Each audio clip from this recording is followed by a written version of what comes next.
Y'all, let's bow our heads for just a moment. May the words of my mouth and the meditation of my heart be pleasing in your sight, O Lord, my rock and my redeemer. Amen. Amen. Tonight I'm going to talk about a sermon, a passage, the parable of the talents, that from Matthew 25 verses 14 through 30. And we see that in Matthew that Christ spoke in parables often when he spoke with the Pharisees or with other people. And the parable of the talents, we start, for it will be like a man going on a journey, Jesus said, or it will be like a man going on a journey who called his servants and entrusted them to his property. To one he gave 5 talents, to another 2, to another 1, each according to his ability. Then he went away. He who had received the 5 talents at once and traded with them, he made 5 talents more. So also he who had 2 talents made 2 more. But he who had received the 1 talent went and dug in the ground and hid his master's money. Now after a long period of time, the master of those servants came and settled accounts with them. And he who had received the 5 talents came forward and said, "Bring him 5 talents more." And said, his master said to him, "Well done, good and faithful servant. You have been faithful over a little.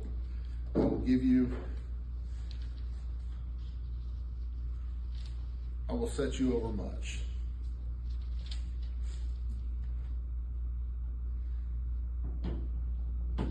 Same with the one who had received 2 talents. You have been faithful over a little. I will set you over much more.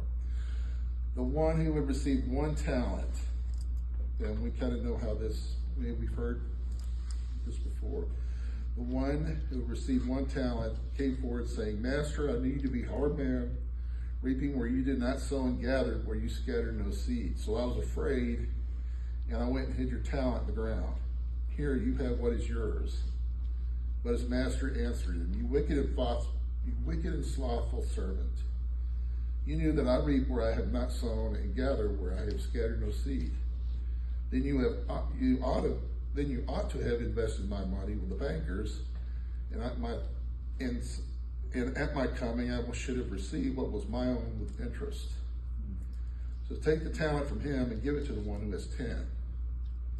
For to everyone who has more will be given, and he who will have abundance. But from the one who has not, even what he has will be taken away. And cast the worthless servant out into the outer darkness. Into that place there will be weeping and gnashing of teeth." My sermon thesis statement is: our fear of failing, or not having faith in our abilities or gifts, keeping us from stepping forward in faith to glorify God and serving him with what we have been blessed with. From the website BibleRef.com, it summarizes the parable. Matthew 25, 14 through 30 compares the kingdom of heaven to 3 servants of a wealthy master. Each was given resources, the master's assets, and commanded to do business with them while he was away.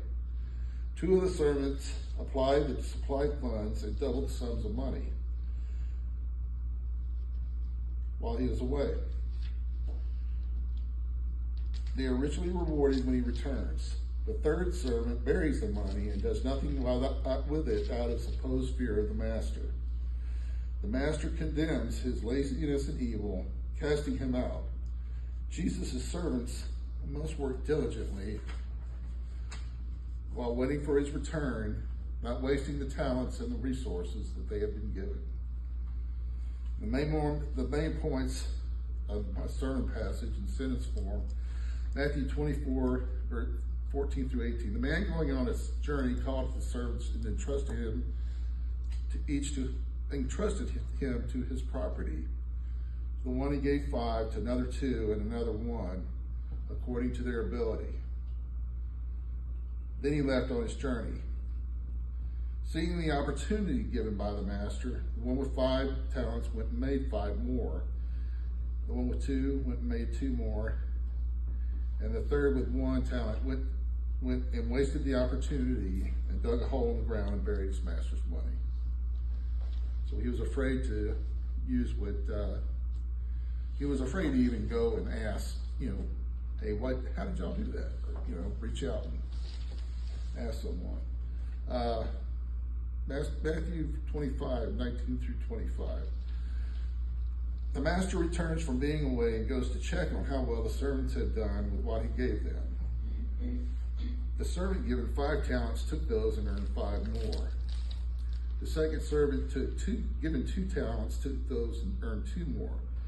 The master was pleased with what the servants had done and set his servant over more.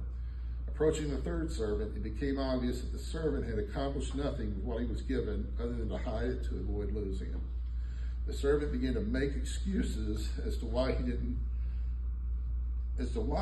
put what he had been given to use to earn more, to the point of accusing the master of not having integrity, not being fair, and being a difficult, hard man to serve, who often did not do right in other business affairs.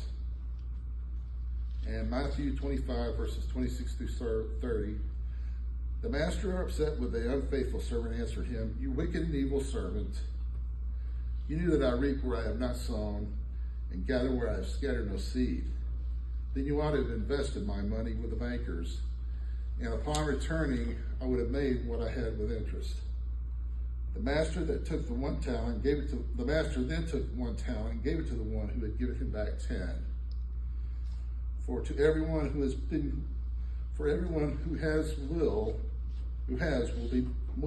more will be given, and he will have an abundance. But for the one who has not, even what he has will be taken away. And cast the worst of the servant into the outer darkness. And some explanations for each of my points. Matthew 25, 14 through 18. Here we see the man who was going on a journey, called servants, and entrusted these servants according to his will with his property. To each servant he gave 5. To one servant he gave 5 talents. To another 2 talents. To another 1. To each according to his ability. The sentence to each according to his ability. God gives his talents not only in the form of amount of money, but maybe our talent is teaching a Sunday school class, volunteering in the church nursery, serving on a building committee, or being a greeter at the door of the church on Sunday morning. We are to bring our best and give our best efforts and knowledge, serving him with our gifts and talents.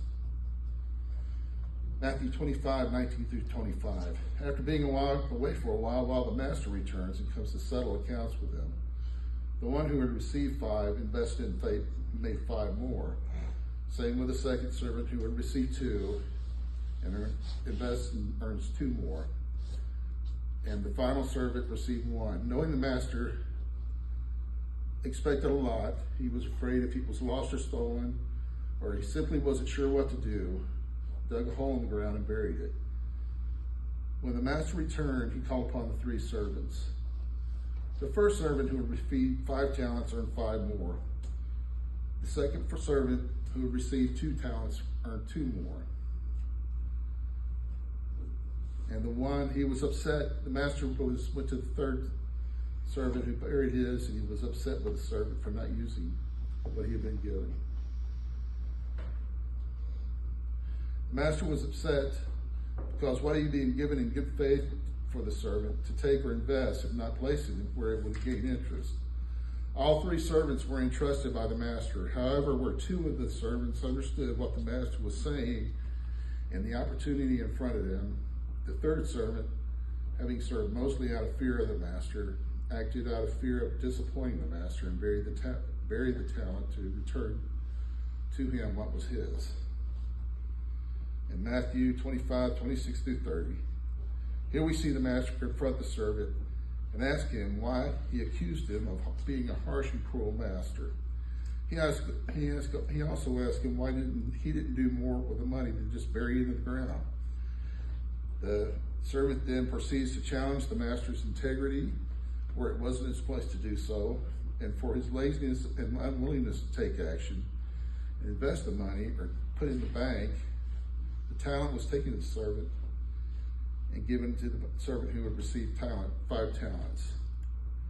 And some applications, Matthew 25, verse 14 through 18. We need to be ready to use our talents, money, time, and efforts to glorify God and His kingdom.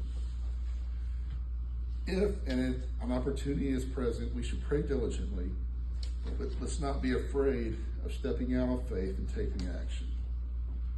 Matthew 25, verses 19 through 25. Take action and use our gifts, time, money, and talents to serve and glorify God. Don't worry about trivial or whatever something may appear, how trivial or whatever something may appear or seem to be. Like the Gospel of Nike says, just do it. Don't let our fear hold us. Don't let our fear hold us back from doing His will and the work of His kingdom. Afterwards, give thanks to God for the opportunity, and any glory you received, it's all His, y'all. All of it. Matthew 25, verses 26 through 30. When in the situation, check your pride and humble yourself. As my wife has told me over the years, over 30 years now, it's not all about you. As we can see, God gives us talents and gifts, and we are expected to do our best to make the most of what we are given. My wife and I were married for many, many years and wanted to have children of our own. We tried unsuccessfully, to the point of blaming one another. My wife has been a public school teacher for 30 years. A few years back in 2019, my wife was approached by one of the assistant principals at her school about the need for a SPED teacher that had just opened up. At first, after we discussed the position, we decided it wasn't good for a fit for her and she told them. 2 weeks later, she was approached again about the teaching position. She came home and discussed it with me, and I said, well, babe, it looks like they really want you to be the SPED teacher.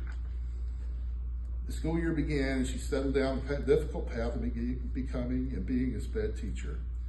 It wasn't long until a little Hispanic boy in her class caught her attention. His name was Jose, and he came with a list of medical conditions. The first 9 years of his life were in foster care of the state. He spent most of his lifetime in a wheelchair during the day, connected to a feeding machine via a Mickey button in his stomach. He was fed a liquid diet throughout the day with strict instructions not to feed him solid food at the risk of him choking. There were also instructions as well as to not let him go outside and play because of his allergies. Well, knowing my wife, that wasn't going to be good enough. So she worked on the foster mother at the time, and convinced the foster mother to let her take him outside, for a few minutes. Because he would go during his PT time when all the other kids would go outside or they would go to the gym and play, he would go in his wheelchair and they would just kind of stick him in the corner, and he had like a stuffed animal they would give him and he would occupy himself with. My wife came home, and over the first few weeks, she's told me the struggles she was coming up against as a SPED teacher. She also spoke with this little boy often. I didn't give him much thought at first. Over her years of teaching, there was always the one special child, the underdog, who she had given her best to help him succeed. I assumed Jose was that kid this year, but God had a different plan. She asked me one day if I would come meet her class. I said, sure. I knew it was to meet this special little boy that had won her heart. I was afraid. Silka's parents were foster parents, and they had taken in 3 of these kind of children that had the most direst medical needs and medical conditions, medically fragile children. And I saw how hard and difficult it was for them, and I just was like, I don't want that. I don't want any part of that. And so we had spoken to a couple of adoption agencies, and the first thing out of my mouth was, I don't want to be a SPED, I don't want to be, they're like, well, we can get you one real quick, CPS has an abundance of them. So anyway, She asked me one day if I'd come meet her class, and I said, sure. I knew it was to meet this special little boy who had won her heart, and I was afraid. All three of them, okay, I saw how much effort and how hard it had been, and I didn't want to be afraid, but all I can tell you folks, and I kind of had stopped after that, I went up to church to school that day, and I was praying on the way up there, and I met this little guy, and we went outside, and I'm thinking, okay, if he's anything like her siblings, the deal's off. And so I see this little guy, he's 9 years old, and he's walking around with my wife. He had to stay with my wife. He's walking around with her, he's got a feeding machine on his back. His gait is kind of, you know, he's able to walk, his gait is, you know, but he can step off and on the curb and everything without falling. He can walk from one point to another, and something told me, okay, this is going to be okay. It's going to be okay. So when it was time to go in from recess, she said, well, hey, can we make him here? Can we take him home? I said, we'll talk about it tonight. So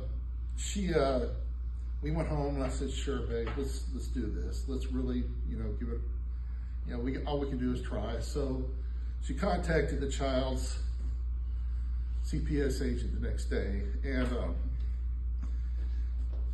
told her that, you know, we loved him and we wanted to be his mom and dad, his forever home. And she said, she broke down and she said, I've been praying for Jose for years, because he'd been neglected, he'd been taken from his birth mother. He was born in Laredo, Texas,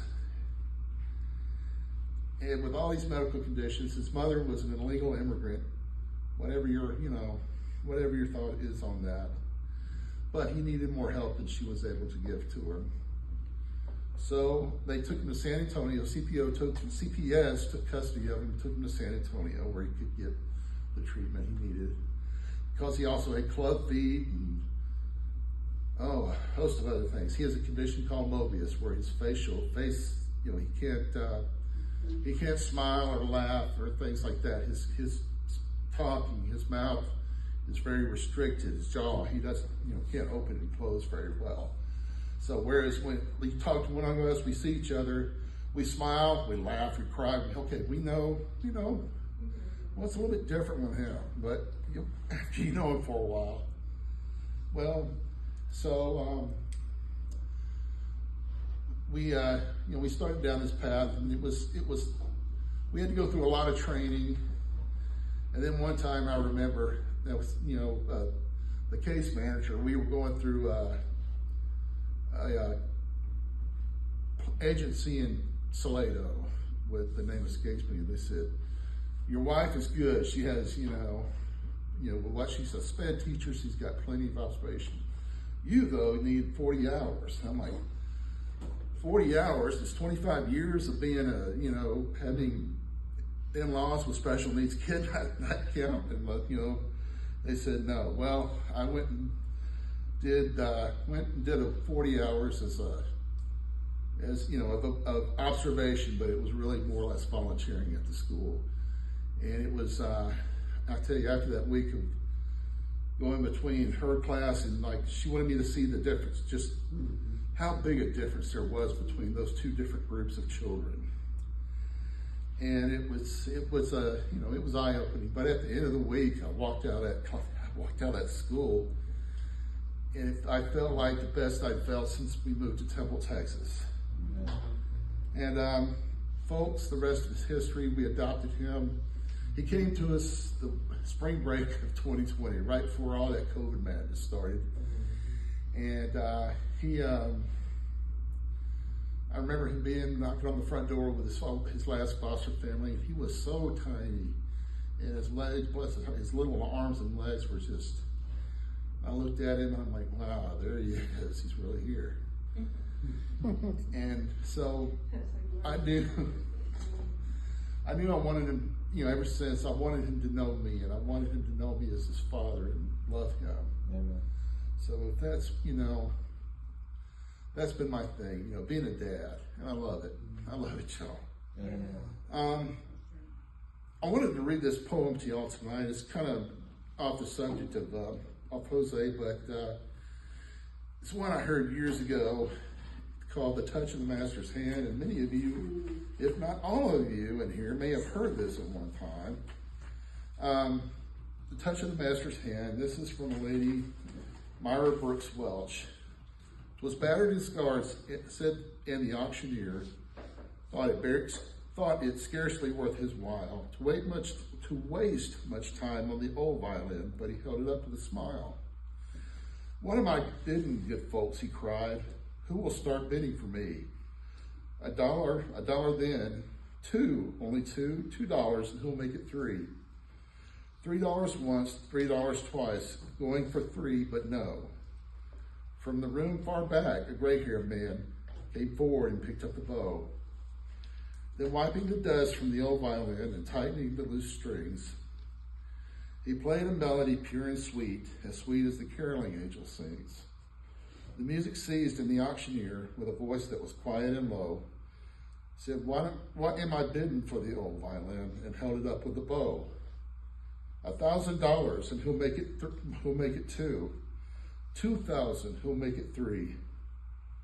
3,000 once, 3,000 twice, and going and gone, said he. The people cheered, but some of them cried, we did not quite understand. What changed its worth? Swift came the reply, it was the touch of the Master's hand. Amen.